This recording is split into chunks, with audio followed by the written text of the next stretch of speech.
Bonjour à tous, bonjour à toutes et tous. J'espère que vous allez bien. Bonjour Nassim.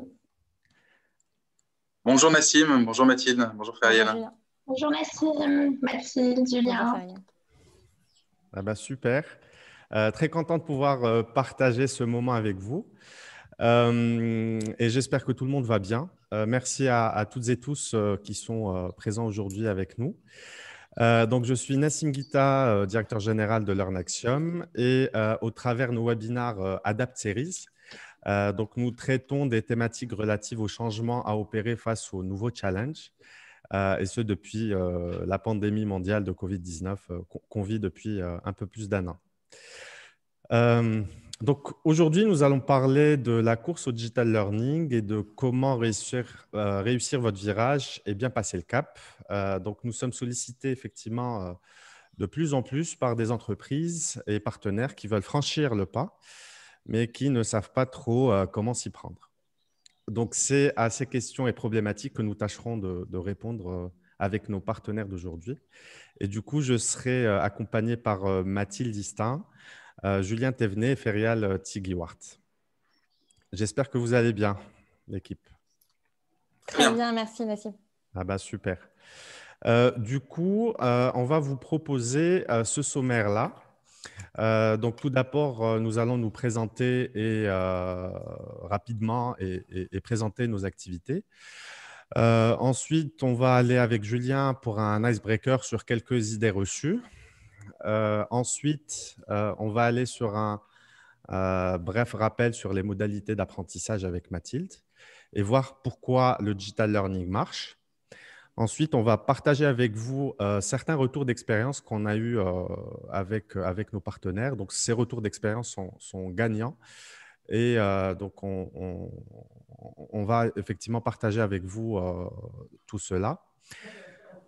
Intégrer un projet digital learning engendre et engage un change management. Donc, on va voir quelques clés de succès, justement avec Mathilde et moi-même, sur comment bien implanter un projet digital learning. Et ensuite, on finira par une session de Q&A, donc questions-réponses. Donc, du coup, j'invite tous nos panélistes et tous les participants à ce webinaire à poser vos questions sur la section Q&A de Zoom. Vous pouvez aussi les partager dans le chat. Et on essaiera de prendre en direct certaines personnes qui voudront partager avec nous soit des questions, soit un sentiment. Donc, je vous remercie encore une fois. Donc, on va commencer tout de suite. Et du coup, à qui s'adresse ce webinaire? Au fait, c'est à toutes les personnes qui sont intéressées à intégrer et à lancer un projet digital learning dans leur organisation, donc que ce soit les entreprises grandes, moyennes ou petites.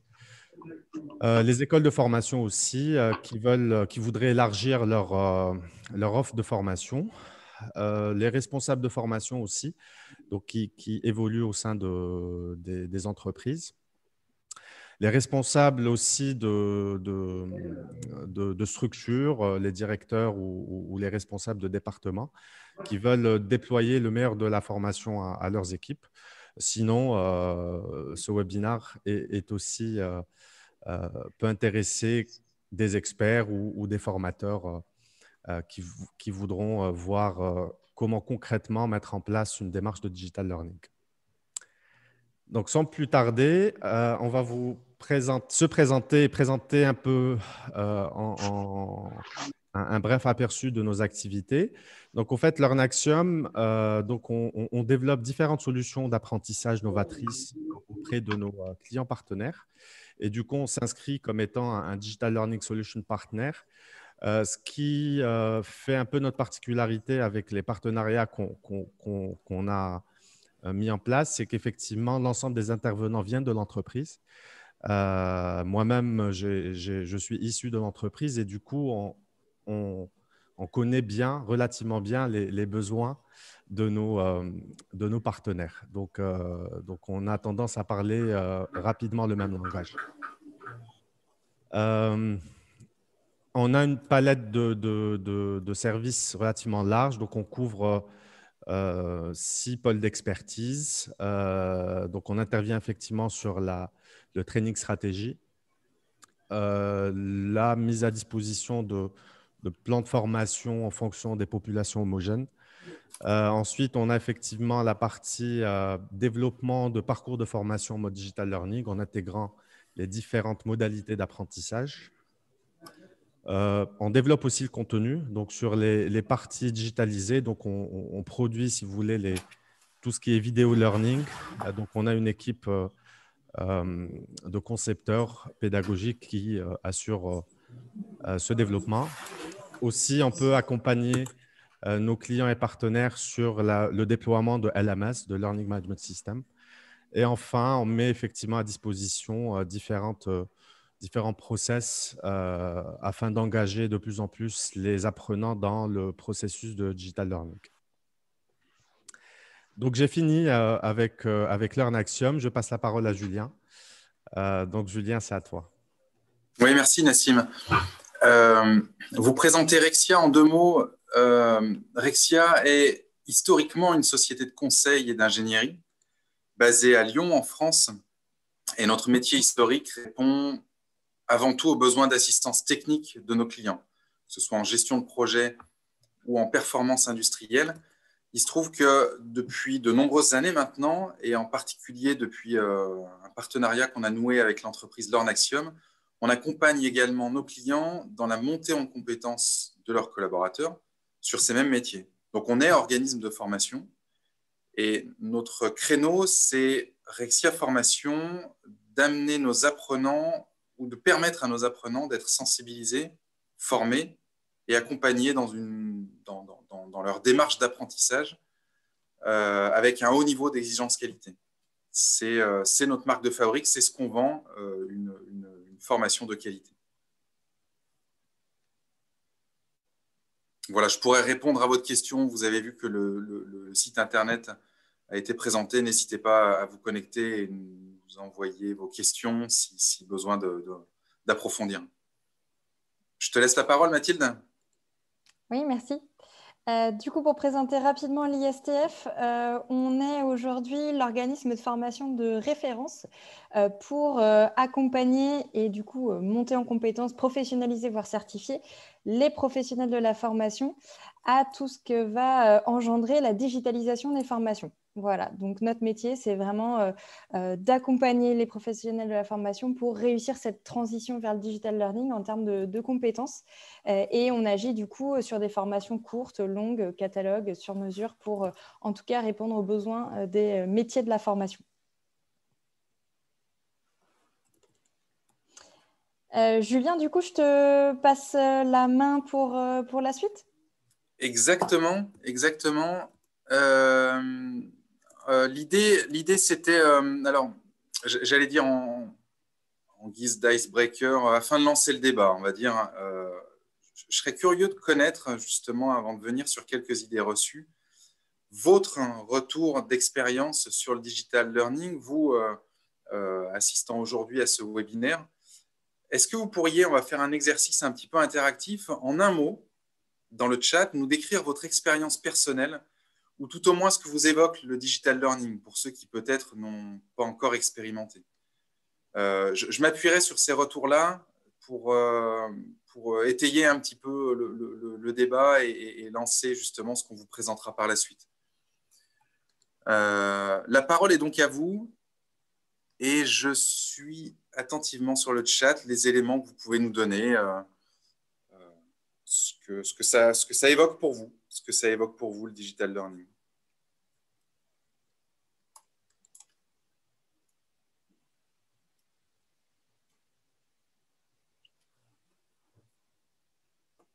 Alors, bien évidemment, pendant que je vous laisse répondre, bien évidemment, on n'est pas encore dans le question-réponse. On pourra revenir sur un certain nombre de sujets. D'ailleurs, je vois des éléments qui sont réellement intéressants, sur lesquels on pourrait débattre plus longuement. L'idée, c'est effectivement d'avoir votre retour. Il peut être sur des expériences très probantes, d'autres peut-être plus mitigées. Et bien évidemment, c'est aussi de pouvoir comment dire, battre en brèche peut-être des idées reçues qui ne sont pas forcément fondées, ou peut-être confirmer des points d'ajustement qui restent encore à travailler. Il faut savoir, alors, en France en tout cas, je lisais juste avant le webinaire un communiqué qui a été fait par le ministère du Travail il y a une semaine. Je vous l'évoque parce que ça donnera aussi quelques éléments.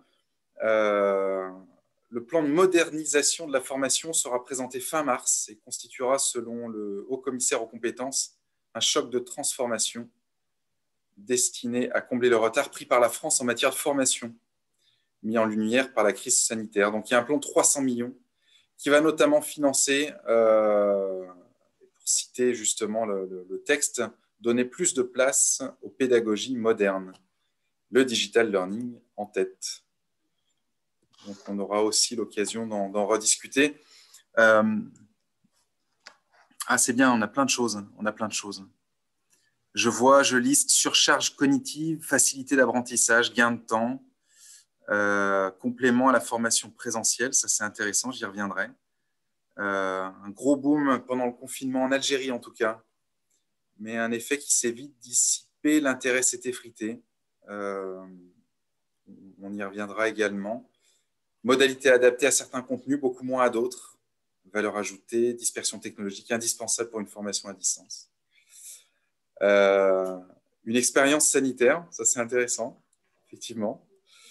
Gageons qu'elle soit autre que sanitaire et que ce n'était qu'un galop d'essai. Une crainte, difficulté d'accès pour certains profils de stagiaires. Ouais. Acculturation des clients. Alors, occasion de s'adapter plus facilement au système d'apprentissage des apprenants. Alors, en tout cas, ce qui est assez homogène dans vos retours, que je trouve assez pertinent, c'est que il y a beaucoup de choses à prendre. Certains l'ont évoqué, valeur ajoutée, intéressant, en particulier dans la formation à distance. Il y a aussi des choses qui sont à relativiser peut-être et à améliorer sans doute. On a pointé un certain nombre de choses que nous, organismes de formation, entendons souvent. En particulier, les éléments que vous avez sous les yeux, le digital learning, c'est la mort des formateurs. Ça relève d'un sentiment d'inquiétude chez certains formateurs. Non, ce n'est pas le cas, et certainement pas d'ailleurs. Ce n'est certainement pas le cas parce que le digital learning sous-tend une phase d'ingénierie pédagogique qui est absolument incontournable, en particulier sur des nouvelles modalités d'apprentissage. Et j'ajoute à ça, au-delà de la création de contenu, l'importance du tutorat dans le fait de dispenser ces formations. Et aujourd'hui, certes, on voit fleurir des MOOC depuis plusieurs années déjà sur Internet en particulier. C'est une forme de digital learning. Elle ne doit pas se substituer, ou en tout cas, elle ne peut pas se substituer aux formations qu'on pouvait connaître auparavant. En tout cas, pas à elles seules. Et les formateurs ont encore leur importance et ils sont même indispensables dans le dispositif. Par contre, ça demande d'adapter évidemment nos formats d'apprentissage et pour les formateurs également, et d'inclure un petit peu plus de digital que ce qu'on pouvait faire avant. Alors, il y avait une autre idée reçue qu'on entend souvent. Pour le coup, je ne l'ai pas eu dans les retours sur le chat, mais on l'entend souvent, le digital learning, c'est plus cher. Alors oui, mais non. Mais non, en fait. Mais non, parce que, bien sûr, si l'idée de certains parmi vous, c'est de déployer le digital learning pour 2 stagiaires et sur un format long, ça ne sera sans doute pas, en tout cas, tous les coûts et les investissements liés à la création de contenu ne peuvent pas être rentabilisés. Mais par contre, dans une approche où finalement on s'adresse au plus grand nombre et que finalement la population destinée à suivre ces contenus est importante, là le digital learning prend tout son sens. Prend tout son sens et amène également un supplément d'âme à la formation ou aux sessions de onboarding qui est vraiment intéressant. D'autant plus que c'est aussi l'occasion de réutiliser le contenu par la suite pour d'autres personnes. Là où sur de la formation de manière assez classique, c'est parfois plus compliqué ou en tout cas plus onéreux dès qu'il faut retravailler avec un formateur plus tard. Là, réellement, le digital learning, le contenu vous appartient, c'est l'idée et vous pouvez l'utiliser autant que vous voulez. Donc, vous voyez que l'équation, elle est quand même beaucoup plus complexe. Elle est quand même beaucoup plus complexe. Et si le digital learning se déploie autant, c'est que justement, c'est moins onéreux à l'usage, entre autres. Et puis, une idée reçue, alors qui a été remontée alors sous une autre forme. Avec le digital learning, je ne peux pas former mes opérateurs de production. Ça, c'est quelque chose qu'on a souvent entendu. Difficile de faire descendre la formation dans l'atelier. Une question avait été remontée dans le chat. Alors, je ne l'ai plus exactement et je ne sais plus sous quelle forme. Mais en tous les cas, ce qu'il faut retenir, c'est que c'est pas sûr, c'est même sans doute pas le cas du tout, si tant est que les formations soient adaptées. Et finalement, c'est bien comme n'importe quel type de formation, il faut simplement adopter l'organisation adéquate. Julien, désolé de t'interrompre. Il y a effectivement Stéphanie qui a eu un commentaire très intéressant.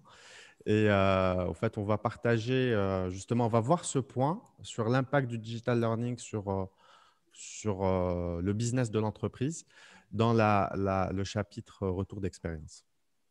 Oui, exactement. En tout cas, retenez que comme pour n'importe quelle formation, il faut l'adapter justement au public. Et justement, le digital learning ouvre le champ des possibles. Si on parle des opérateurs de production, il suffit de mettre à disposition les moyens adéquats, les salles dédiées pour leur permettre de suivre ces modules. Il n'y a pas de raison que eux ne puissent pas suivre ces formations, même de manière digitale. Donc voilà, on pourrait parler de beaucoup de choses. L'idée, c'était de battre en brèche ces idées reçues. Vous verrez là dans les éléments que vous présentez, Mathilde et Nassim, par la suite, il y aura sans doute, je pense, des réponses aux questions que vous avez pu évoquer. Je te laisse la main, du coup, Mathilde, sur la suite et le parcours digital learning par excellence. Merci Julien. Effectivement, du coup, je vais prendre la parole maintenant pour évoquer ce que peut être un parcours digital learning gagnant. Alors bien sûr, tout ce que je vais dire est à relativiser et peut dépendre de toute structure, tout projet, tout client, tout apprenant, etc. Mais je vais tenter de rester assez généraliste pour que ça parle à tout ce que je viens d'évoquer, mais en même temps assez terre à terre pour que vous puissiez repartir avec des bonnes pratiques. Donc avant ça, ce que je souhaitais faire, c'était un petit point de lexique pour qu'on soit bien clair, puisque le marché du digital learning aujourd'hui, c'est beaucoup de termes, beaucoup d'anglicismes, etc. Je voulais qu'on soit tous bien d'accord sur ce dont on va parler pour la suite. Donc, qu'entendons-nous par digital learning? Eh bien, avant d'aller plus loin, vraiment, digital learning, c'est l'utilisation de toutes sortes de modalités, toutes formes de parcours permis par l'utilisation du numérique en formation, et donc voire même sur toute la chaîne formation en fin de compte. Et donc, ça va comprendre 4 catégories de modalités qui vous sont présentées là sous vos yeux, c'est-à-dire du synchrone, de l'asynchrone, du présentiel et du distanciel. Donc, si jamais ce n'est pas clair pour tout le monde, entre synchrone et asynchrone, je pense qu'entre présentiel et distanciel, ça va. Synchrone, asynchrone, on est vraiment sur la temporalité. Donc, synchrone, c'est-à-dire que l'apprentissage se fait en direct. Synchrone, ça se fait en différé. Donc, en fait, se représenter les modalités du digital learning de cette façon permet d'éviter tout amalgame autour du terme digital learning. Ce n'est pas une seule modalité ou une seule forme de parcours, mais bien plein de formats possibles, et puis d'éviter aussi toute confusion autour d'un terme. Par exemple, e-learning porte souvent en confusion puisqu'il y a la grande famille des modalités distancielles, asynchrones, qu'on peut appeler e-learning, et puis la modalité e-learning, le contenu en fait e-learning scénarisé. Donc on peut avoir effectivement plusieurs formes de parcours, par exemple des formations intégralement en présentiel, des formations intégralement en e-learning, et puis également des contenus e-learning aussi à la carte, un petit peu à la demande, et puis bien sûr des parcours mixant des modalités qu'on peut appeler blended learning. Donc, pour revenir de manière un peu plus détaillée sur les modalités du digital learning, je vais vous présenter un premier chiffre issu d'une enquête réalisée tous les ans par l'ISTF qu'on a simplement intitulé les chiffres clés du digital learning. Et cette première donnée, c'est finalement le retour de notre panel autour des modalités qu'il juge les plus efficaces. Donc, on va retrouver le présentiel, la classe virtuelle, dans cet ordre, hein, le fast learning, etc. Donc, si vous voulez aller dans le détail de cette enquête, n'hésitez pas à télécharger le livre blanc. Mais ce que je voulais vous présenter aujourd'hui, c'est 4 points clés. Le premier, c'est que ce sont les modalités synchrones qui sont jugées les plus efficaces aujourd'hui. Donc, pour que votre parcours digital learning soit gagnant, intégrez-y du synchrone. Voilà, premier conseil. Ensuite, deuxième information à retenir ici, c'est que les modalités e-learning, qu'elles soient scénarisées ou peu scénarisées ou de courte durée, arrivent ensuite. Donc, ce qu'on appelle fast learning et e-learning scénarisé. Troisième élément, c'est que les modalités perçues comme les plus innovantes par le marché aujourd'hui sont également jugées les moins efficaces par notre panel. Donc là, aujourd'hui, ce qu'il faut retenir, attention, ce n'est pas que le marché se trompe, bien au contraire, elles sont à mobiliser dans vos projets, mais sans doute que pour être de haute qualité, il faut avoir des compétences très poussées, des outils très, très, très avancés que la majorité des structures n'ont pas. Ensuite, attention, ça ne veut pas dire, comme je disais à l'instant, que ce n'est pas efficace. Au contraire, la réalité virtuelle, le social learning, le service game peuvent être des modalités hyper qualitatives. Mais pour réussir votre virage, pensez d'abord à traiter ce qui est jugé le plus efficace et peut-être même le plus simple à mettre en œuvre. Et ensuite, une fois que vous maîtriserez le haut du classement, le présentiel, la classe virtuelle, quelques modalités asynchrones, pensez à la suite. Et là, vous pourrez imaginer intégrer du social learning ou des serious games dans votre offre de formation digitale. Et dernier point, mais sûrement le plus important à retenir, c'est que l'écart dans ce jugement entre les modalités se réduit d'année en année. Pour vous donner un exemple, en 2016, l'écart entre le jugement du présentiel et le jugement de la classe virtuelle était très large. On avait une dizaine de points entre les deux. Et en fait, d'année en année, tout ça se réduit. Et ce qui est à observer, et ce qui est bon, et nous, on trouve ça vraiment top, c'est que toutes les modalités, finalement, sont jugées efficaces. Il n'y en a pas une qui est vraiment jugée beaucoup plus efficace que les autres. Donc ça, c'est vraiment à retenir, c'est que c'est le mariage entre ces différentes modalités et entre leurs différents avantages, en fait, on va en parler juste après de manière plus détaillée, c'est ça qui va faire de votre projet digital learning et de votre formation digitalisée un succès. Voilà. Je terminerai cette slide là-dessus. Et du coup, avant de passer à la suite et de voir du coup pourquoi ça marche et donc quels sont les avantages réellement des différentes modalités dont on a parlé, je voulais vous interpeller directement autour d'une question, et je vais laisser Ferial du coup animer ce petit sondage très rapide. C'est vous solliciter sur pourquoi passer au digital learning. Donc là, on va vous proposer des réponses. Je vous invite à y répondre. Ferial, je te laisse la parole. Bonsoir, donc bonjour à vous. Donc là, on vous a partagé un petit sondage, donc voyez-vous, si vous voulez y répondre, donc on vous laisse un tout petit instant pour y répondre au sondage, donc qui est affiché actuellement sur votre écran. Et on vous laisse une toute petite minute le temps d'y répondre et on vous reprendra par la suite. Et justement, Mathilde, par rapport à ce que tu disais, donc du coup, c'est le blended learning qui est la clé de succès, quoi. C'est qu'effectivement, il faut considérer le projet digital learning dans sa globalité et avoir un esprit large. Au fait, nous, effectivement, on a été fortement sollicité dans la mesure où il y avait, si vous voulez, deux équipes ou deux équipes qui s'affrontaient, les pros présentiels et les pros purs e-learning. Et nous, dans notre approche, on disait toujours qu'il ne faut pas opposer les modalités, mais plutôt les voir comme complémentaires en vue de réussir justement un projet de digital learning. Oui, complètement, c'est ça exactement. C'est le mix des modalités et souvent, et c'est ce qui a fait un petit peu la mauvaise réputation du e-learning d'il y a 15 ou 20 ans, c'est qu'on voulait on voulait le substituer au présentiel. Et en fin de compte, la vraie digitalisation de la formation se situe au-delà.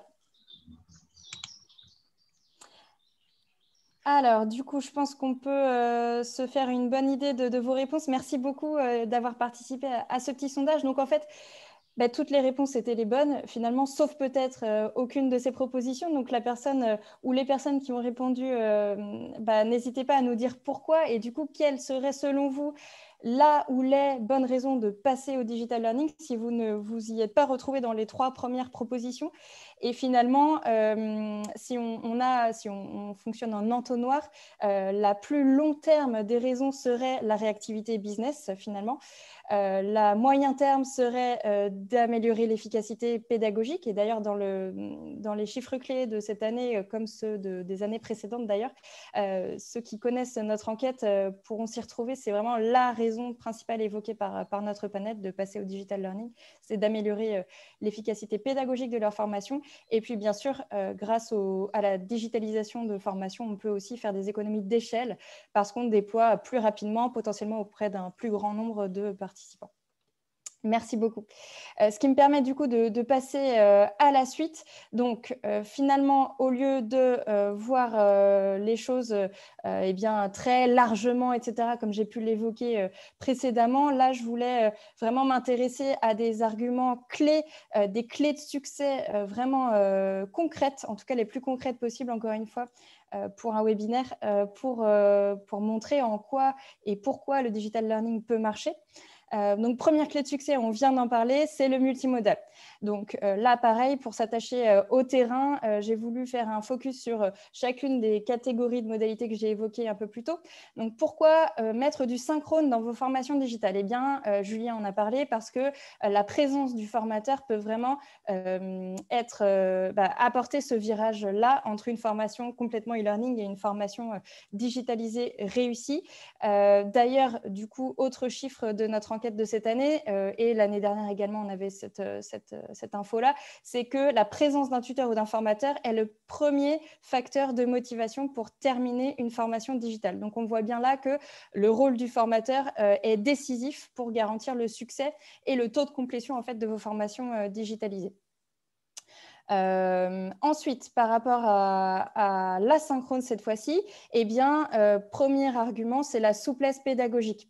Parce que ce qui va faire la force de l'asynchrone, c'est que vos apprenants vont pouvoir passer le temps nécessaire à chacun, en fin de compte, adapté, individualisé. On l'a évoqué aussi précédemment, le e-learning et l'asynchrone permet cela. Donc, c'est-à-dire que si Paul veut y passer 4 heures parce qu'il a besoin de 4 heures, il y passera 4 heures. Si Michel veut y passer 30 minutes parce qu'il a besoin d'y passer que 30 minutes, il y passera que 30 minutes. Et cette souplesse, du coup, va permettre à vos formations d'être plus efficaces. Et du coup, je triche un peu, et là, je vous donne un deuxième argument pour l'asynchrone, c'est l'efficacité pédagogique. Finalement, grâce à l'asynchrone, vous allez pouvoir extraire certains éléments de vos sessions synchrones. Et donc, encore une fois, profiter du synchrone et du formateur et des échanges en direct entre les apprenants ou avec le formateur pour vraiment vous servir du synchrone à bon escient. Ensuite, si on passe aux bonnes raisons d'intégrer du distanciel, eh bien là, bon, je ne sais pas si j'ai besoin de le préciser, mais on a une certaine souplesse, que ce soit par obligation ou par volonté, notamment logistique. On l'a vu depuis 12 mois maintenant, on a parfois l'obligation de devoir passer au distanciel pour des raisons sanitaires évidentes. Parfois, c'est simplement des grèves aussi de transport. On connaît aussi bien ça. Hein. On l'a oublié, mais c'était ça notre épine du pied avant 2020. Ça peut aussi être pour optimiser nos coûts de déplacement, que ce soit pour les formateurs ou pour les apprenants, nos coûts de salle, de repas, etc. Donc, le distanciel peut avoir ces vertus-là logistiques. Évidemment, il y en a d'autres, mais encore une fois, il faut faire des choix. On pourrait en parler des heures, mais on n'en a pas aujourd'hui, on a 1 heure. Et puis, raison de passer, en tout cas d'intégrer, de continuer à intégrer du présentiel quand on le pourra, bien sûr, ou si vous le pouvez actuellement, c'est de créer une sorte d'événement dans votre parcours de formation. Le présentiel, là, peut avoir des vertus vraiment sociales et puis de créer une espèce de petite bulle hors du terrain, hors du bureau, de créer un événement où, au-delà des aspects de sociabilité entre les participants de votre formation, eh bien, ça peut aussi être un moment de détente, entre guillemets, malgré tout, de sortir du cadre habituel. Donc, encore une fois, ce qu'il faut retenir ici, c'est que la première clé de succès pour que vos parcours de digital learning soient performants et que votre stratégie digital learning réussisse, c'est d'envisager cela comme une multimodalité. Ensuite, deuxième clé de succès, c'est la présence du formateur. Et à l'ISTF, on a souvent tendance à dire que l'engagement de l'apprenant, qu'on a tendance à vouloir rechercher absolument, est proportionnel à l'engagement du formateur. Ça veut dire quoi? Ça veut dire que pendant toute votre formation digitalisée, que ce soit quelques contenus e-learning ou un parcours très long qui va mixer plein de modalités différentes, le formateur doit être présent. Donc, Julien précisait tout à l'heure pendant les phases d'ingénierie, aussi pendant les phases de tutorat, effectivement, et aussi pendant les phases d'animation, bien sûr. Donc, tout ça pour dire que je pense que vous serez d'accord avec moi, pour dire que vous préparez une formation. L'objectif, c'est que le maximum de participants aillent au bout de celle-ci. Et là, le formateur a vraiment un rôle à jouer. Et pour cela, encore une fois, je vais m'appuyer sur un chiffre de notre enquête. Et là, l'idée, c'est de mettre en évidence l'impact du tutorat sur le taux de complétion de dispositifs de formation digitalisés. Donc, sur cette première slide, ce qu'il faut regarder, c'est déjà, on s'intéresse au dispositif sans tutorat. Et donc, là où les données sont clés, c'est qu'on voit que 50%, donc une grosse moitié des dispositifs de formation non tutorés, ont un taux de complétion inférieur à 10%. Donc, c'est tout petit, voire même si on pousse l'analyse en fait un peu plus loin, on voit que c'est même beaucoup plus proche des 5% de taux de complétion. Donc, concrètement, pas beaucoup. Et quand on a ce type de résultat, après avoir passé X jours, semaines ou mois sur un projet de formation digitalisée, on est un peu dégoûté. Si on s'intéresse maintenant au dispositif avec tutorat, là, la courbe change radicalement. Et l'observation, là, il n'y a pas de débat, c'est-à-dire qu'avec tutorat, la majorité des dispositifs, cette fois-ci, se situent avec un taux de complétion supérieur à 60%. Donc, on voit vraiment là l'impact du rôle du formateur, du tuteur dans un dispositif de formation digitalisé. Et puis, troisième clé de succès, c'est la progression. La progression, c'est un conseil valable à beaucoup de niveaux. Là, je vais vraiment m'intéresser aux compétences et puis finalement à ce que vous cherchez à déployer dans vos formations. Les deux sont liés. Si je reprends un petit peu le titre de notre webinaire et puis du coup l'image de la course et de l'automobile, finalement, demandez à votre service formation et à vos formateurs de directement aller sur du e-learning scénarisé, sur du serious game, sur beaucoup d'interactivité à distance, des choses très sexy, très glamour, qu'on a tendance à vouloir parce qu'on se dit que ça va être plus engageant pour les apprenants. Finalement, on vient de le voir, les clés de succès se situent pas forcément là en premier lieu. Eh bien, c'est un peu comme dire à un conducteur, bon, j'ai mon permis depuis X mois ou années, je sais conduire sur des routes classiques, ce serait de demander à ce type de personnes-là d'aller conduire des Formule 1 et de remporter des courses. Je pense que vous serez à nouveau d'accord avec moi pour dire qu'il y a un gap à passer et cette progression est nécessaire pour monter en compétences et aller vers la Formule 1. Bon, bien sûr, en réalité, un conducteur lambda peut difficilement devenir pilote de Formule 1 en suivant quelques formations comme ça continue dans sa carrière, mais l'image est là. Donc, en gros, à l'échelle du digital learning, votre formateur aura beau être un bon conducteur de Clio, c'est-à-dire un très bon animateur, concepteur pour du présentiel, vous ne pouvez pas directement lui demander d'aller sur des modalités digital learning complexes. Donc, en fait, notre conseil, c'est d'aller progressivement. Donc, première marche, pensez à faire des clés en main avec des outils que vos formateurs connaissent déjà. Par exemple, des outils standards de visio, du PowerPoint, du YouTube, des mails, etc. Vous n'avez pas forcément même besoin d'outils digital learning à ce stade-là, à cette première étape qui sera la première marche à passer pour emmener vos formateurs vers du plus haut niveau par la suite. Si ça vous intéresse, je vous invite à vous renseigner sur la méthode DELT développée par par ISTF. Ensuite, la deuxième marche, ce serait finalement d'aller vers des contenus un peu plus complexes et là, de mettre en place une stratégie d'industrialisation pour toujours garantir l'uniformité et puis la qualité de vos formations. Et là, de mettre en place quelques outils déjà de digital learning. Et puis, troisième marche, de commencer à créer des contenus encore plus complexes, des techniques d'animation à intégrer dans vos dispositifs plus complexes. Et là, on arrive sur ce qu'on évoquait tout à l'heure, c'est-à-dire le social learning, le mobile learning, potentiellement du serious game, etc. etc. Voilà, donc ces 3 clés de succès, je vous invite vraiment à les garder en tête. Elles sont simples à mettre en place, mais elles sont essentielles. Voilà, je passe la main du coup et la parole surtout à Nassim et Julien pour des retours d'expérience afin de voir du coup comment ancrer ça dans des projets. Et puis, ils vont vous parler de ce qu'ils ont pu réussir dans des projets avec des clients.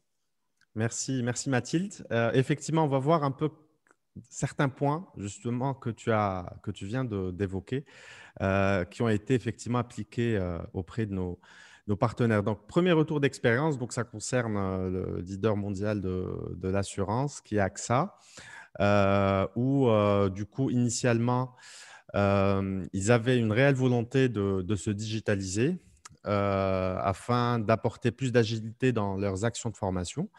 Et effectivement, cette volonté a été accélérée par la pandémie de Covid-19.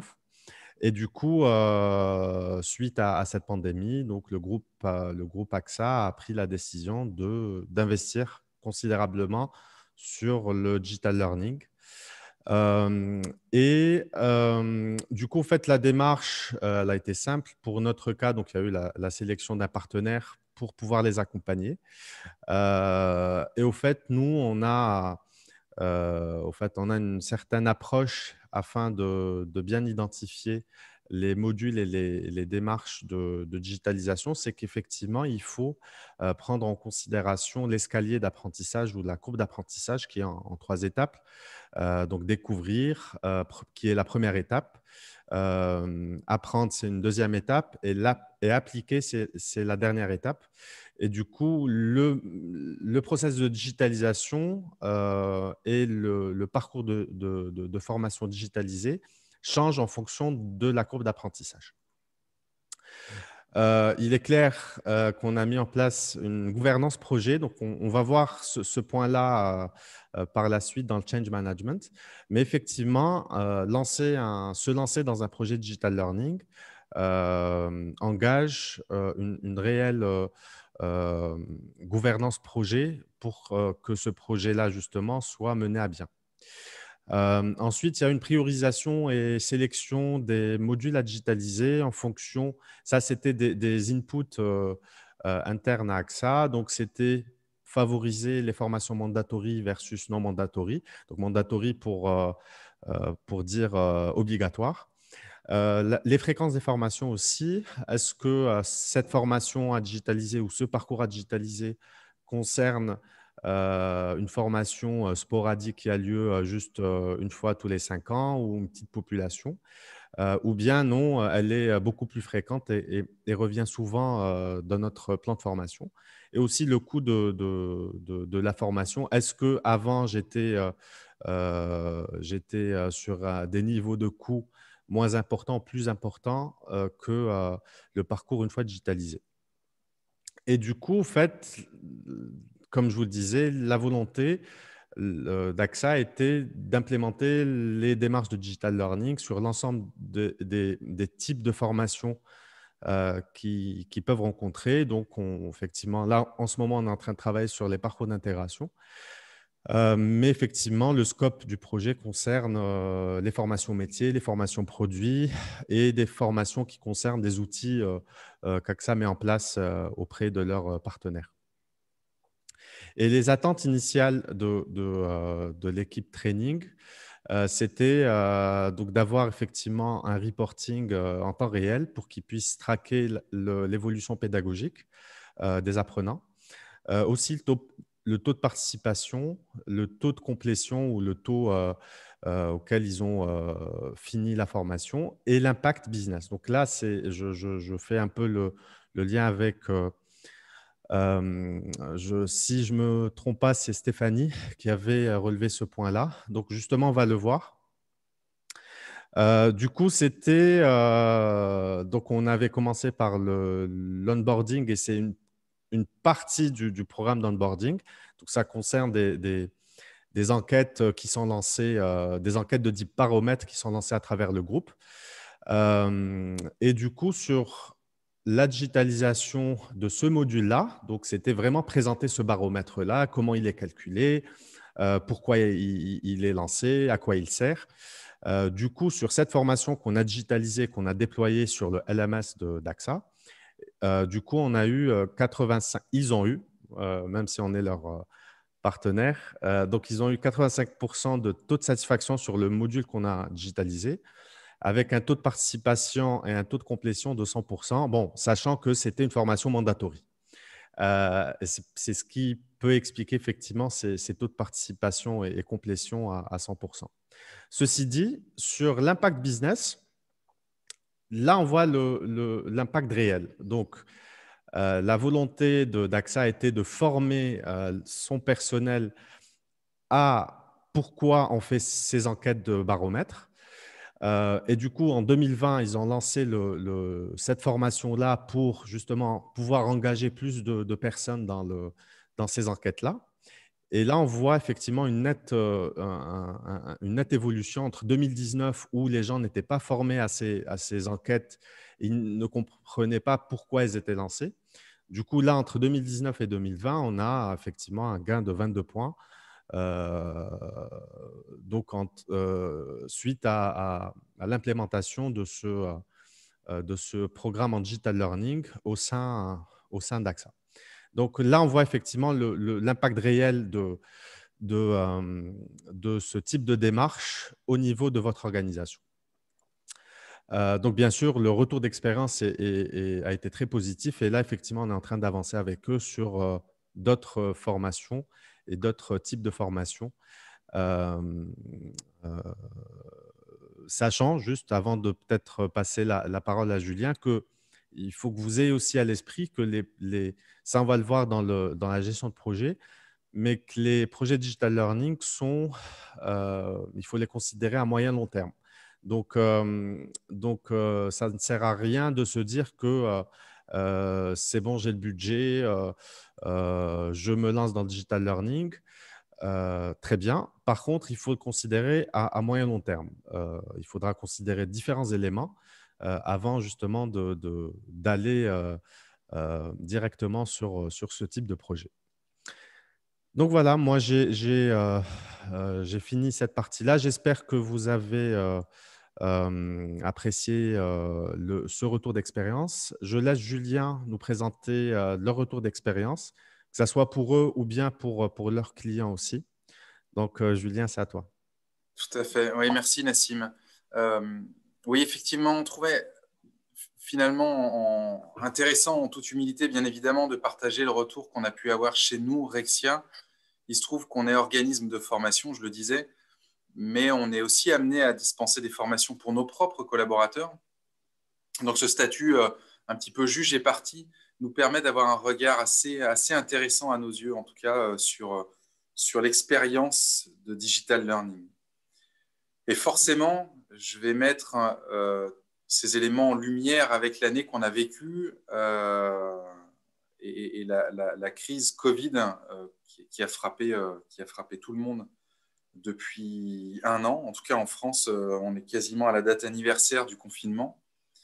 Il y avait une réelle nécessité chez nous, Rexia, de former nos collaborateurs. C'est déjà une obligation de l'employeur. Garantir l'employabilité fait partie du Code du travail, donc c'est une nécessité, en France en tout cas, une nécessité, une obligation pour l'employeur. C'était aussi un bon moyen de préparer l'après-Covid et la reprise qui tarde à venir, en tout cas qui vient progressivement. Mais l'idée, c'était de s'assurer que nos collaborateurs étaient à même de reprendre une activité normale et par là même, nous, Rexia, une fois la crise terminée. Donc, ça passe par de la formation. Et puis, il faut reconnaître aussi que c'était le bon moment pour le faire, puisque une partie de nos apprenants, en tout cas sur la période de confinement, étaient plus disponibles. Et la formation se prêtait bien, en tout cas leur disponibilité permettait ce type de formation. Mais à distance, évidemment, vous l'avez tous vécu, le digital learning après a pris un essor incroyable au moment du premier confinement en France, en tout cas au début de la crise. Et donc, incontournable, oui. Comment… Alors attends, juste Nassim, si tu peux revenir juste sur les modalités, ce qu'on a pu mettre en place. Du e-learning, clairement, puisqu'on en faisait déjà depuis de nombreuses années avec le concours de LearnAxiom d'ailleurs. Des classes virtuelles, ce qu'on faisait assez peu et ce qui, du coup, se sont démocratisées. Ou parfois, en tout cas en cours d'année, ça ne s'est pas vu trop au début, mais en tout cas du présentiel adapté, c'est-à-dire dans des conditions sanitaires qui permettaient l'accueil du public. Ce qui est clair en tout cas, c'est qu'on a toujours fonctionné sur un mode blended learning en joignant le format digital au format présentiel formateur. Et les retours, que ce soit chez nous ou ailleurs chez nos clients, ils ont été enthousiastes très rapidement sur ce format blended. Les taux de satisfaction qu'on a eus sur l'année écoulée sont de 87%, et ça, on est quand même assez fiers de ces indicateurs. Et le taux de complétion, qui évoquait également Nassim sur l'expérience AXA, ou que vous présentez Mathilde, justement, sur l'intérêt du tutorat et de l'accompagnement formateur, taux de complétion de 86%. Et effectivement, là-dessus, on est très content, évidemment. Et nos clients ou l'ensemble des apprenants qui ont bénéficié de ces formations-là étaient réellement enthousiastes. Alors pourquoi? Pour plusieurs raisons, et je vais revenir essentiellement sur celle que Mathilde a présentée tout à l'heure. La qualité de nos contenus, ça c'est quelque chose à laquelle on tient particulièrement, et ça y a contribué, c'est une certitude. Et la pertinence du tutorat et des formateurs également, des formateurs pertinents, compétents, que ce soit dans leurs compétences pédagogiques ou dans leurs compétences techniques. Et à nos yeux, ça reste indissociable de la partie digitale e-learning qui, elle, se fait de manière asynchrone. Et la souplesse du format blended, ça aussi, ça a été évoqué, mais j'insiste là-dessus parce que c'est réellement ce qui rend l'expérience d'apprentissage intéressante et pertinente. J'ajoute, justement, pour étayer un petit peu ce propos, on a fait des formations pour l'histoire, pour l'anecdote, sur une session synchrone, mais à distance, évidemment, avec le Canada, la Belgique, la Suisse et la France, tout ça sur une même formation. Chose qui paraissait, il y a encore quelques années, absolument inenvisageable, hein, et avec des coûts logistiques monstrueux. Et ben, le digital learning permet ça. Donc, on mixe le synchrone, avec la synchrone, on peut faire des formations worldwide. Et puis, il y a aussi un point sur lequel je voulais revenir, hein, qui a été évoqué tout à l'heure, c'est le rôle social, le moment de partage entre les apprenants, surtout en ce moment où on se voit peu. C'est triste, mais c'est une réalité. Et ça, pour le coup, je pense que c'est vrai, quels que soient les pays. On se voit peu, et le fait de mener des sessions de manière synchrone, y compris avec un formateur qui est quand même là pour vous former, mais il est là aussi pour créer de l'interactivité, de l'échange entre les apprenants. Et ça, le digital learning le permet et y contribue. Voilà, je pourrais parler plus longuement de toutes les expériences et toutes les formations qu'on a pu faire, mais ce qui ressort vraiment, à mon sens, c'est ça. C'est ça, l'essentiel de l'expérience digital learning, en particulier sur l'année écoulée. Merci Julien. Et justement, on va voir un peu l'évolution, si je puis dire, du mode de pensée au sein des organisations, en passant du format classique de formation au format digital learning. Donc là, on va parler du change management. Effectivement, il faut accompagner votre projet. Ça, c'est un véritable conseil qu'on peut vous donner par une gestion du changement. Et pour ce faire, au fait, il faut considérer un projet digital learning de façon large. Du e-learning ou du digital learning, ce n'est pas juste des formats vidéo, des webinars ou un projet IT. C'est un ensemble d'éléments qu'on doit prendre en compte et qu'on doit prendre en considération dans notre démarche de transformation.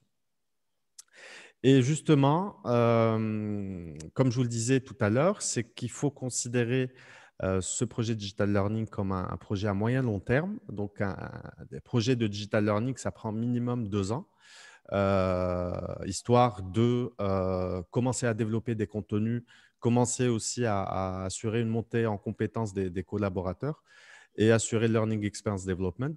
Donc voilà, donc ça rime aussi, donc, donc la mise en place d'un projet rime effectivement avec une véritable mise à disposition une application d'une charte projet, donc dans laquelle on va identifier l'ensemble du scope du projet, les intervenants, l'équipe projet aussi, donc qui est partie prenante, qui est partie intégrante du projet. Pour votre information et afin de simplifier les nouveaux rôles ou les nouvelles casquettes qu'on pourra rencontrer dans des projets digital learning au sein des entreprises, c'est bien sûr le chef de projet ou le chef de file qui doit avoir des compétences larges et qui doit avoir effectivement, qui connaît ce qu'est les métiers du digital learning.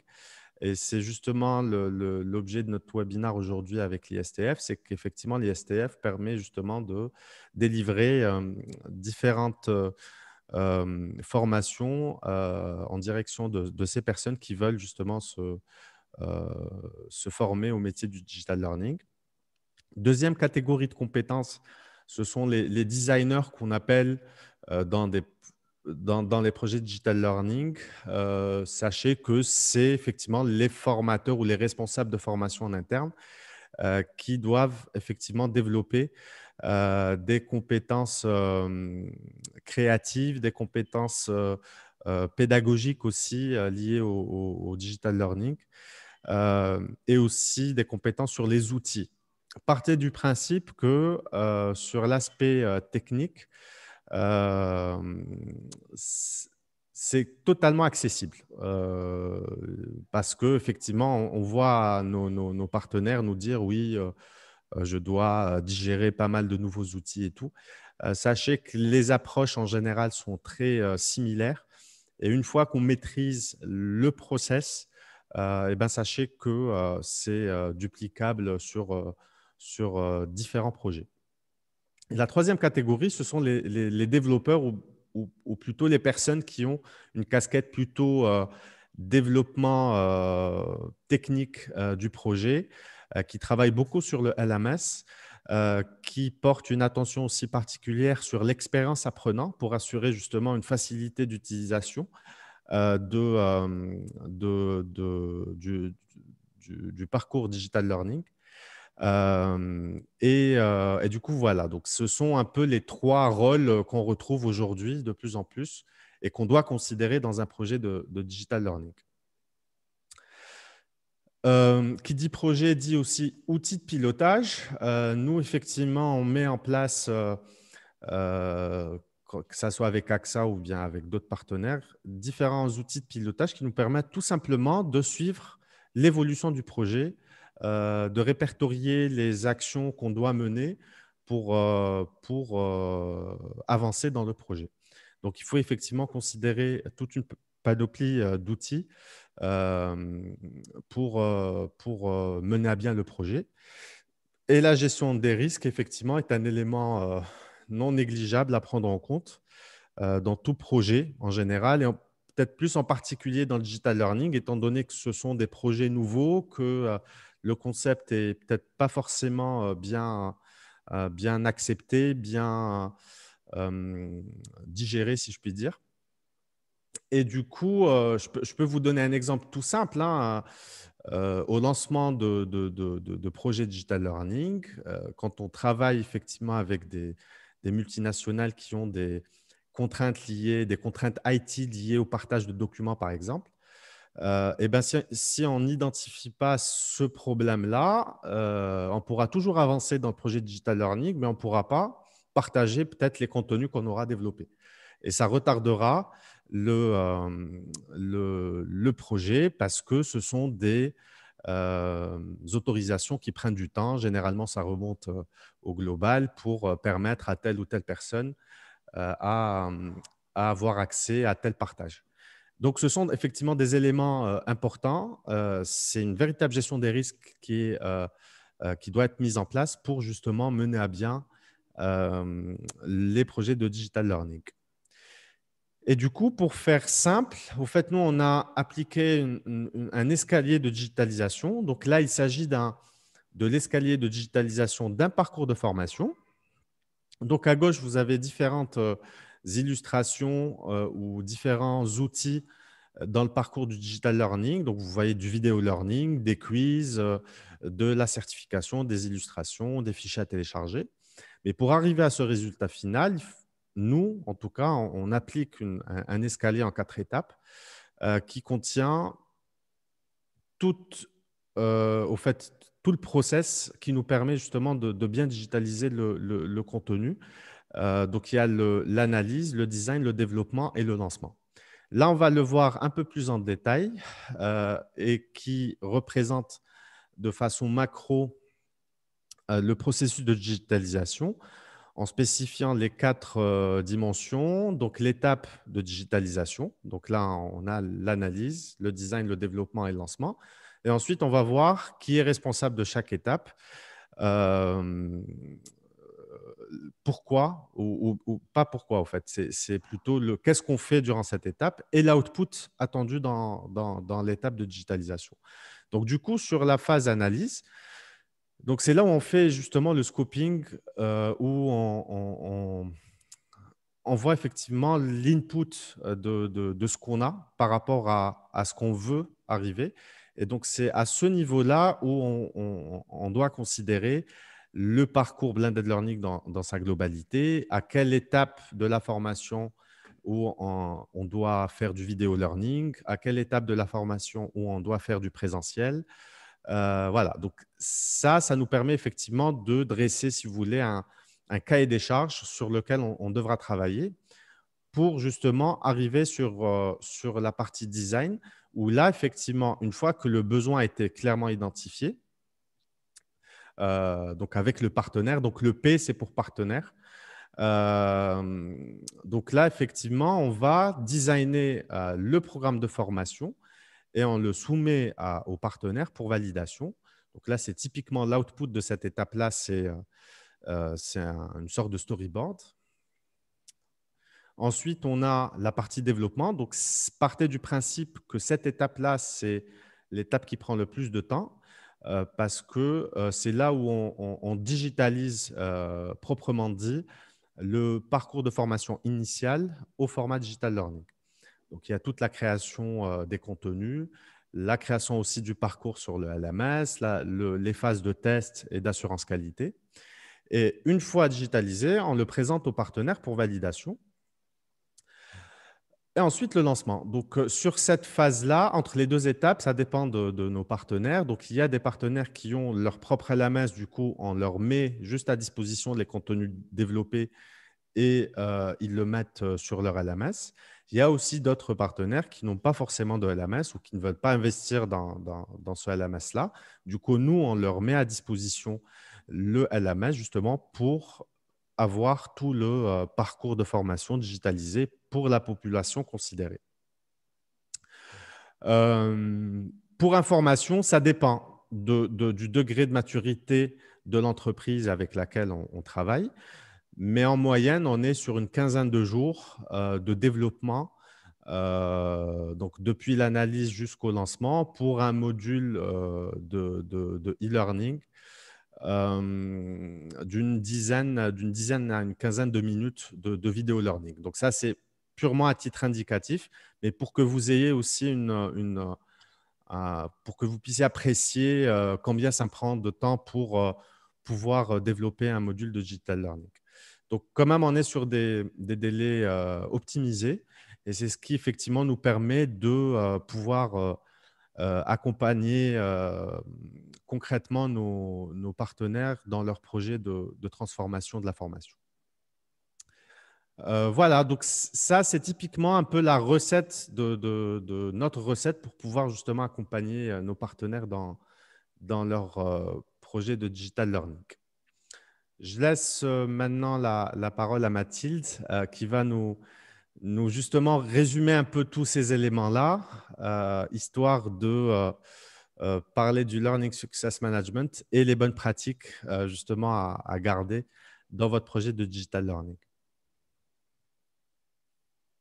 Merci Nassim.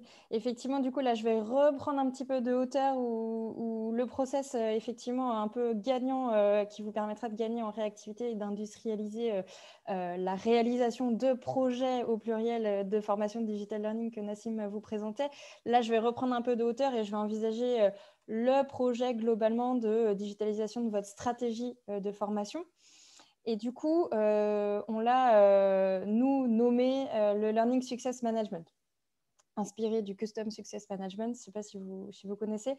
Mais alors, avant de vous détailler du coup ce qu'est concrètement le Learning Success Management, je voulais revenir sur un petit peu l'introduction de notre webinaire et un petit peu les idées reçues que Julien vous a présentées. Ce qu'on a tendance à constater, c'est que beaucoup de structures envisageaient leur projet de digitalisation de la formation comme un seul et même projet, qui était finalement souvent cantonné à une étape, la mise en place du LMS. Voilà, une fois qu'on avait fait ça, on avait tout fait. Et c'était un projet qui n'était pas simple parce que ça peut prendre plusieurs mois. On peut batailler, entre guillemets, avec plein d'interlocuteurs. C'est fastidieux. Il y a plein de choses à prendre en compte, technique, budget, temps, compétences, etc. Et une fois qu'on a fait ça, on s'aperçoit qu'il manque quelque chose. Et là, il y a une étape qui n'a pas été anticipée. Et on a les murs de notre école, mais on n'a rien dedans. On n'a pas de salle, on n'a pas de bouquins, on n'a pas de formateur, et voilà. Donc là, il y a un deuxième projet qui commence, et c'est d'obtenir la matière pédagogique. Donc là, après avoir bataillé X mois pour avoir une plateforme LMS au top, il faut maintenant produire plein de contenu pour remplir en gros les murs de l'université et la bibliothèque associée. Donc finalement, là, on arrive à un stade qui peut prendre un certain temps, effectivement. Quand l'objectif, c'est de produire plein de contenu d'un coup pour remplir la plateforme, eh bien, ça peut être également fastidieux. Et ce qui se passe, c'est qu'une fois qu'on a produit ces contenus qui sont, disons-le, super, on s'attend à ce qu'ils soient suivis, qu'on ait des taux de complétion au top. Et là, ce dont on s'aperçoit, encore une fois, c'est qu'il y a un troisième projet qui n'a de nouveau pas été anticipé, c'est l'animation et le pilotage de la plateforme.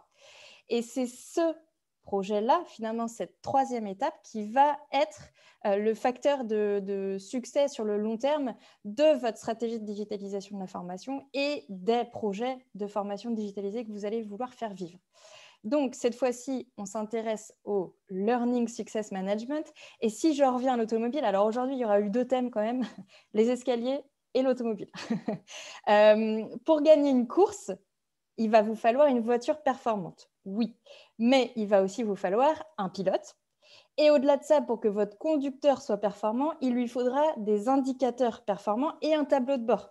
Sur une voiture, vous avez un tableau de bord avec des indicateurs qui vous disent si votre voiture est en bonne santé, si vous conduisez dans les règles, si vous conduisez de manière sportive, peu importe. Donc, si on s'attache au digital learning, finalement, et donc le Learning Success Management, ça va être ça, c'est l'art de piloter votre projet et vos projets de formation digitalisation. Donc, ça veut dire quoi? Ça veut dire définir des indicateurs qui vont vous permettre de monitorer vos différents projets de formation. Donc, avant ça, votre monitoring va vous permettre de définir des objectifs et ensuite, du coup, grâce à ces objectifs, vous allez vouloir les atteindre et donc vous allez pouvoir monitorer vos différents projets et donc jouer avec les différents acteurs de votre projet et donc recommencer au fur et à mesure de vos projets. Donc, concrètement, le Learning Success Manager va avoir ou peut avoir 4 indicateurs. En tout cas, ce sont ces 4 indicateurs-là que nous, on a fait remonter dans une méthode qui s'appelle le Learning Success Score, qui en fait est un score, le LSS, qui va résumer et qui facilite la communication du coup avec différentes parties prenantes de vos projets. Si on définit rapidement ces indicateurs, parce qu'il est midi 6 et on est un petit peu en retard, donc je vais essayer d'aller vite, mais d'être clair. Premier indicateur, c'est la fréquentation, c'est-à-dire la régularité de passage sur votre plateforme. Finalement, la vraie disruption entre la formation traditionnelle uniquement présentielle et la formation digitale, c'est que la formation devient un flux de formation. Elle est dispo tout le temps ou à vrai dire, sur des périodes parfois données, mais en tout cas, elle s'étale. Et donc, on l'a vu avec l'asynchrone notamment, l'apprenant peut venir, repartir, revenir, repartir, etc. Donc, il y a cette façon d'envisager la formation qui change et qui devient un flux. Donc, ce qui est important de monitorer, c'est la fréquentation sur votre plateforme LMS autour de vos formations digitalisées. Complétude, ou la complétion, c'est-à-dire le taux d'apprenant qui finit la formation. Donc là, ça doit être défini en fonction de votre stratégie. On l'a vu, il y a des formations obligatoires. Là, il n'y a pas trop de questions à se poser normalement. Il y a des formations qui ne sont pas obligatoires. Il y a des formations top-down. Et là, normalement, le taux de complétude doit être assez élevé. En tout cas, celui qu'on cherche à atteindre doit être assez élevé. Puis, il y a des formations aussi bottom-up, c'est-à-dire de manière réactive. J'ai un problème, je cherche un module de formation. Là, il peut être compliqué d'atteindre un taux de complétion très élevé. Parce qu'une fois qu'on a pris le module dont on avait besoin, on repart et on ne revient pas. On ne le finit pas. La durée, et donc là, pareil, c'est à analyser, ce n'est pas un indicateur absolu parce qu'on peut se connecter pendant des heures à une plateforme et en fait être à côté sur Le Bon Coin ou Facebook en train de faire autre chose.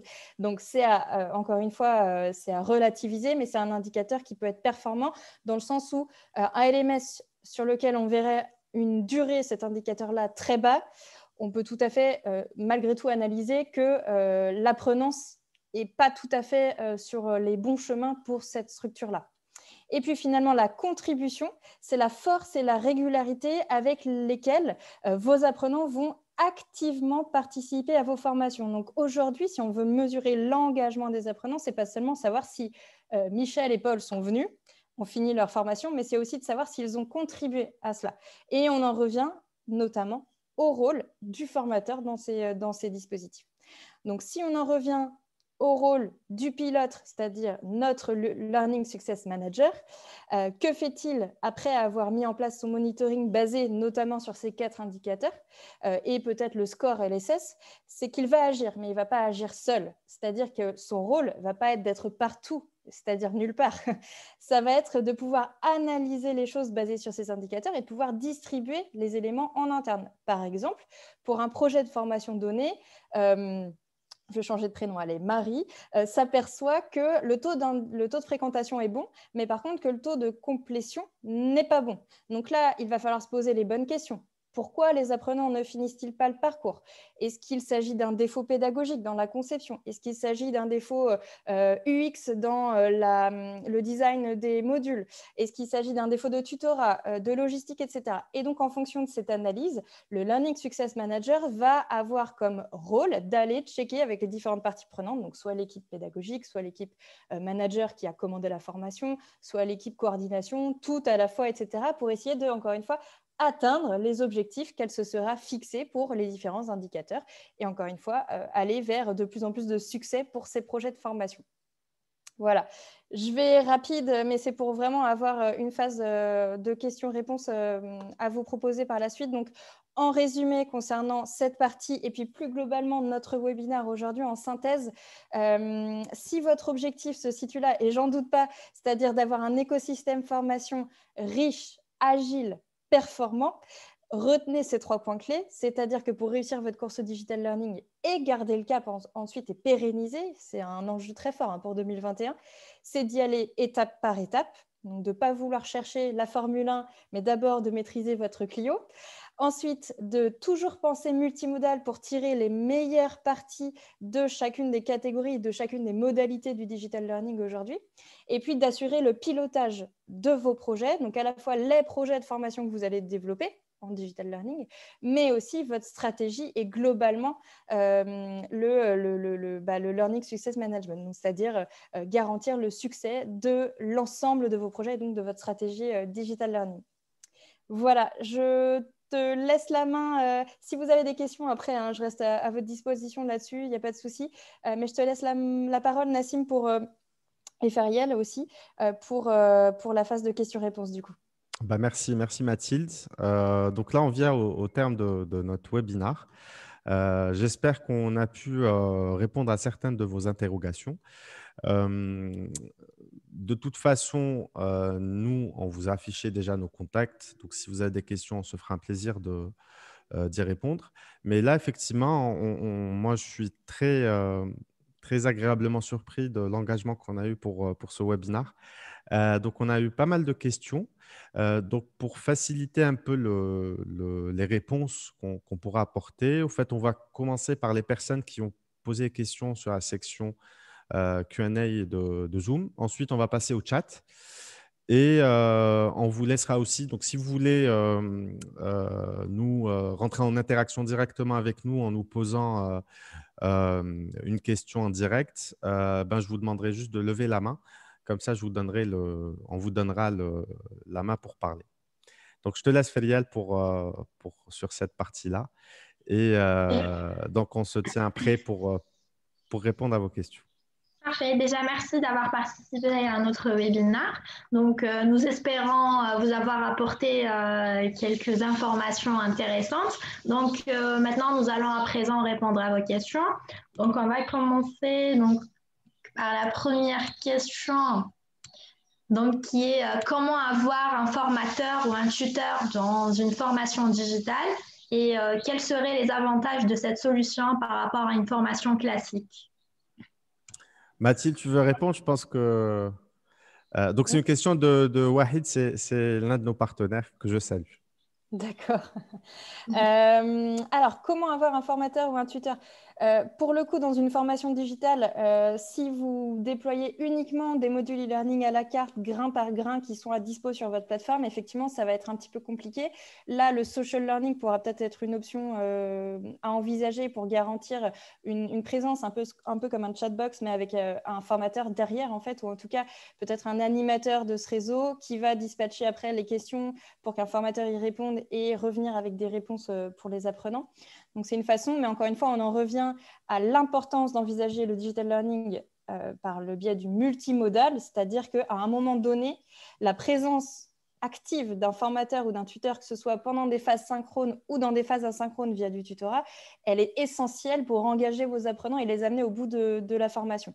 Donc, mon conseil, du coup, vu tout ça, c'est de ne plus envisager seulement le digital learning par de l'asynchrone, mais aussi d'intégrer dans des tout petits parcours peut-être, mais quand même, peut-être des classes virtuelles ou du présentiel ou peut-être du social learning. Rien que ça, ce serait peut-être intéressant. Très bien, donc on va passer à la deuxième question qui est Monsieur Wahid qui demande quel est l'impact de 13% de personnes non satisfaites de ces formations sur les performances de l'entreprise. Je pense qu'il fait allusion au retour d'expérience d'AXA. Donc, non satisfait. Bon, après, j'ai envie de dire que tout est relatif. Et c'est la question un peu de est-ce que le verre est à moitié plein ou à moitié vide. Au fait, là, il y a eu, je crois, 87% de personnes satisfaites, ce qui est quand même très positif. Je pense que Mathilde ou Julien, vous pouvez le confirmer. Ensuite, effectivement, un indicateur est fait pour être amélioré. Et bien sûr, dans votre approche de digitalisation, il faudra effectivement prendre en considération l'ensemble des remontées terrain et les remontées des apprenants pour justement les prendre en considération et les intégrer dans votre projet digital learning. Et ça rentre justement dans le Learning Experience Development ou le développement de l'expérience apprenant. C'est qu'effectivement, si on développe des parcours de formation dans notre coin et qu'on les déploie sans pour autant écouter les remontées des apprenants, c'est comme si on n'avait rien fait. Si on fait le parallèle avec une formation présentielle, c'est comme si on faisait la formation en face à un auditoire qui est complètement désintéressé. Donc là, effectivement, il faut se poser des questions. Pourquoi il y a eu 17 personnes qui n'ont pas été satisfaites par le parcours de formation et ensuite apporter les améliorations attendues. Alors peut-être pour compléter, parce qu'il se trouve qu'on a également le même taux de satisfaction de 87% chez Rexia. Euh, euh, il y a un élément, c'est-à-dire qu'en fait, dans l'évaluation qu'on en fait, nous, ce n'est pas 87% satisfait, 13% non satisfait, c'est plutôt graduel. Hein. C'est-à-dire qu'on est sur une note de 1 à 5 et, qui pourrait être de 0 à 100, et la note moyenne est de 87%. Pour autant, donc ce que je veux dire, c'est que les 13% ne sont pas nécessairement insatisfaits. Pour autant, la question est bonne et je pense qu'il ne faut pas qu'on se cache, nous, organismes de formation, derrière notre petit doigt. Il y aura des gens qui ne seront pas satisfaits. Et ça peut être dû à plusieurs choses. L'une d'entre elles étant la qualité de nos formations. Donc, c'est aussi une nécessité de se remettre en cause régulièrement et d'améliorer sans cesse nos formations sur le parcours, sur les modalités d'apprentissage. Et ça inclut le digital, évidemment. Mais ce que je voulais ajouter, c'est surtout qu'il y aura toujours des gens qui se retrouvent dans une formation. C'était le cas avant, c'est encore le cas aujourd'hui, qui se retrouvent dans une formation, mais qui ne sont pas forcément très motivés pour y aller. Ce que je veux dire par là, c'est que du coup, il y aura une frustration de certains qui n'ont pas forcément besoin de ces formations-là, qui y sont pour des raisons diverses et variées, qui potentiellement peuvent être frustrés à l'issue de cette formation. Le défi, c'est justement de les embarquer malgré tout dans le contenu et dans la formation. Ce n'est pas toujours facile, mais c'est un beau challenge. C'est un beau challenge. Et si je peux compléter, du coup, c'est même une question, alors c'est clair, c'est une question d'envie, de motivation, d'engagement, savoir si la formation tombe au bon moment pour les bons objectifs métiers, etc., pour l'apprenant. Il y a aussi une question de modalité. Disons-le franchement, comme tu le disais, c'était le cas avant. La journée assis sur une chaise pouvait ne pas convenir avant à un certain nombre de personnes, tout comme aujourd'hui. La modalité, par exemple, e-learning ou classe virtuelle peut ne pas convenir à un certain nombre de personnes parce que ce n'est pas leur approche d'apprentissage favorite. Au-delà de ça, du coup, ça me permet de faire la bascule avec une autre question qu'on a eue dans le chat, si je peux me permettre, qui était intéressante, je trouvais, de Nathalie, qui concernait les formateurs et leur posture. Effectivement, il y a un changement de posture quand le formateur agit dans un parcours digital learning, mais nous, on a tendance à revenir aussi sur un parallèle. Attention à ne pas vous focaliser sur la distance et à reprendre les bonnes pratiques que vous allez apprendre avec nous. Je parle du coup dans les formations ISF, par exemple, animateur de classe virtuelle. On a un parcours, c'est comment j'anime des classes virtuelles efficaces, mais les conseils qu'on va donner, c'est-à-dire de granulariser, d'apporter des interactions, de mettre en place une posture de facilitateur pour le formateur, etc. Tout ça, c'est à prendre pour le présentiel également. Et donc, il y a ces changements impliqués par le digital learning, mais avant ça, et au-delà de ça, même, il y a même des nouveaux aspects de la formation. On ne se posait pas les questions avant parce que c'était du présentiel et c'était comme ça. Et aujourd'hui, que le digital learning met en avant, met en lumière, mais qui sont aussi à reprendre pour le présentiel. Donc, pour répondre à Nathalie, du coup, oui, c'est clair, elle le disait, ce n'est même pas une question.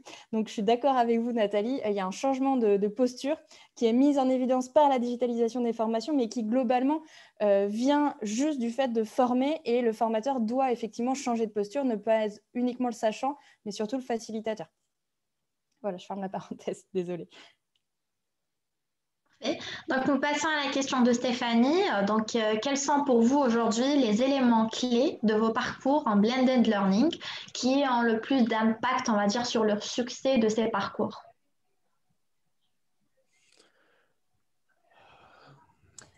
Je ne sais pas qui veut prendre la parole là-dessus. En fait, je ne saisis pas trop bien la question. Quels sont pour vous aujourd'hui les éléments clés de vos parcours en blended learning et qui ont le plus d'impact sur le succès de ces… En fait, quels sont les key success factors de nos parcours de blended learning, quoi.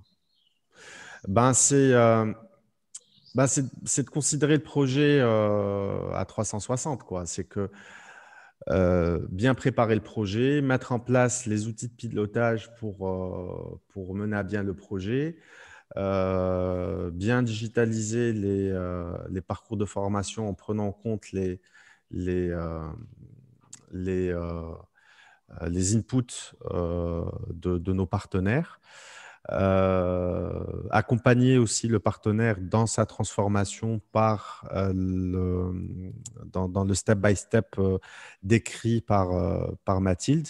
Considérer effectivement une approche aussi multimodal, au fait, il ne faut pas rester que sur des outils, mais plutôt considérer des modalités d'apprentissage. Voilà, c'est un peu le message que je voudrais vous faire passer, c'est ça, c'est que la formation n'est pas que l'outil. C'est comme si on faisait encore une fois le parallèle avec le présentiel, c'est comme si qu'on avait un PowerPoint super beau, super bien fait, mais celui qui dispense ce PowerPoint n'est pas à la hauteur. Donc, c'est un peu ce parallèle-là. Aujourd'hui, effectivement, il y a une multitude d'outils pour peu qu'il faille bien les matcher, les rendre harmonieux dans un parcours de formation en mode digital learning.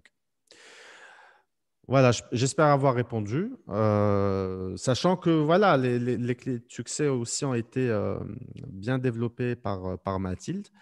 Ne pas aussi se restreindre au LMS. Donc, le LMS, effectivement, c'est un squelette qui nous permet justement de dispenser la formation et d'assurer une bonne expérience apprenant sur cette plateforme-là. Et sans plus. L'enjeu pédagogique dans un projet digital learning reste central. Entièrement en phase. Donc, sinon, dans quel domaine d'activité peut-on dire que le digital learning est le plus efficace? Tous, en tout cas pour ma part. Peut-être Julien, parce qu'on est sur des projets, sur des industries, donc qui restent sur des activités réglementées. Julien, est-ce que tu peux nous apporter ton retour? Alors, en tout cas, dans les secteurs de l'industrie, ça marche partout. Réellement, ça marche partout.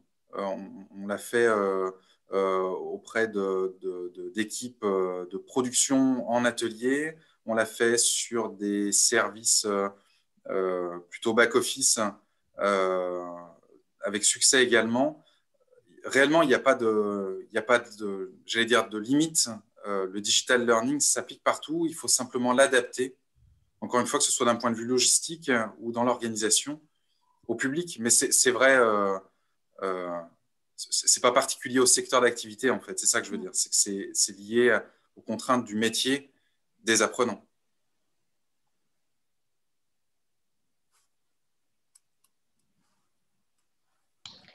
Parfait. Donc, la digitalisation de la formation demande-t-elle plus de temps sur une ou plusieurs phases du processus de digitalisation? Et cela a-t-il changé la façon de construire le cahier des charges avec le client?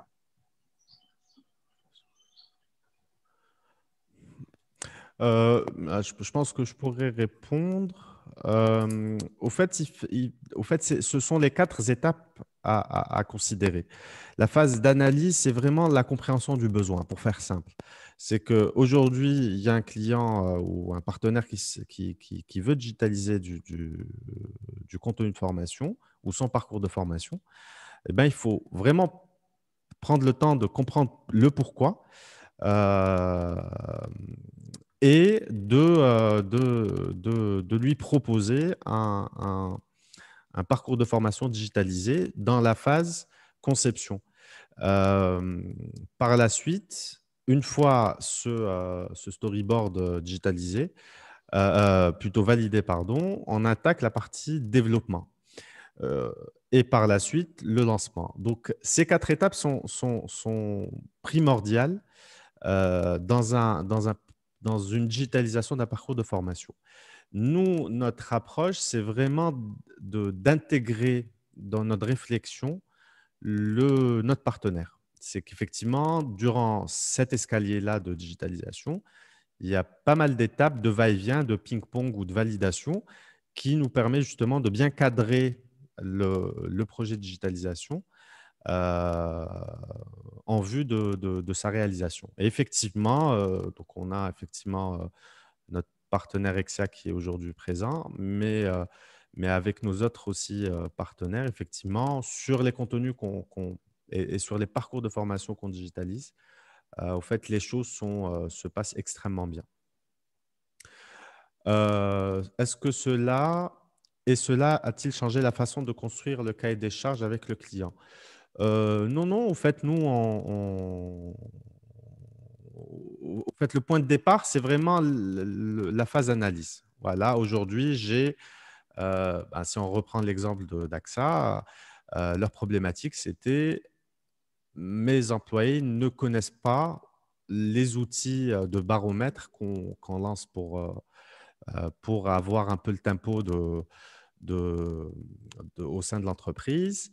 Pour les former, ils sont sur différents sites et tout, c'est compliqué en présentiel. Le Covid est venu. Allez, on fait le digital learning. Mais dans la conception même de la formation, en fait, il y a eu pas mal d'éléments qu'on a apportés pour justement pouvoir engager le maximum de personnes et assurer in fine que ces personnes-là réalisent l'enquête faite par AXA au niveau global. Donc voilà, effectivement, c'est toute une approche qu'on a avec nos partenaires justement pour pouvoir répondre au mieux à leurs besoins. Pas nécessairement à leurs demandes, parce que les demandes, elles peuvent être un peu farfelues, si je puis dire, mais aux besoins de l'entreprise. Et globalement, ça se passe super bien. Bien. Merci Nassim. Donc, nous passons à la question de Vincent. Donc, 2 semaines de conception pour un module de 10 à 15 minutes, c'est indicatif, n'est-ce pas? Je pense qu'il y a une question subsidiaire à cette question. Vincent, si tu veux apporter plus de précision, oui, bon, ça reste à titre indicatif. Mais effectivement, pour vous dire qu'on est sur des process validés.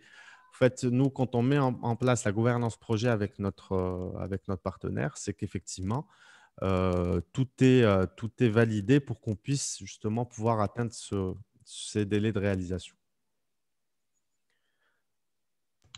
Et sinon, pour motiver, il faut impliquer les acteurs, donc les apprenants eux-mêmes, ou pas?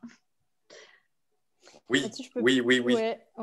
Vas-y Mathilde, tu diras aussi, mais oui. Ouais. Pour le coup, en 2 points, le premier, c'est on a parlé de clés de succès aujourd'hui et c'est clair que je l'ai dit, d'ailleurs je l'ai préempté, il y en a plein d'autres que celles dont on a parlé aujourd'hui, notamment la communication. C'est clair que si vous ne communiquez pas en amont et pendant et après le développement de votre formation, celle-ci marchera moins bien que si vous le faites. Et puis, deuxième point, je parlais tout à l'heure des facteurs clés de motivation pour commencer et terminer une formation digitale, mais c'est valable qu'elle soit finalement présentielle uniquement ou digitalisée, c'est que la formation doit répondre à un besoin opérationnel. Et c'est d'ailleurs le premier facteur de motivation pour démarrer une formation. Donc, pour un apprenant, il faut absolument que la formation réponde à un vrai besoin. Et du coup, la communication va de toute façon être en phase avec ça, en lien très proche avec ça. Et on en revient au fait qu'il faille effectivement engager, motiver l'apprenant. Ça commence par lui proposer des formations en phase avec ses besoins.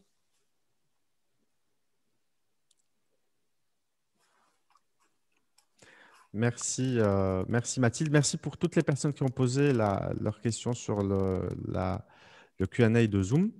Là, on passe au chat, Ferial. Donc, essaye d'identifier des questions directes. Ouais. Je ne sais pas si tu as pu le faire jusque-là.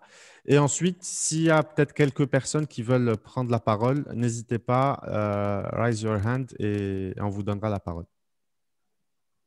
Donc, je pense qu'il y avait une question de Nathalie. Donc, Mathilde l'a répondu tout à l'heure. Sinon, il n'y a pas de question directe sur le chat.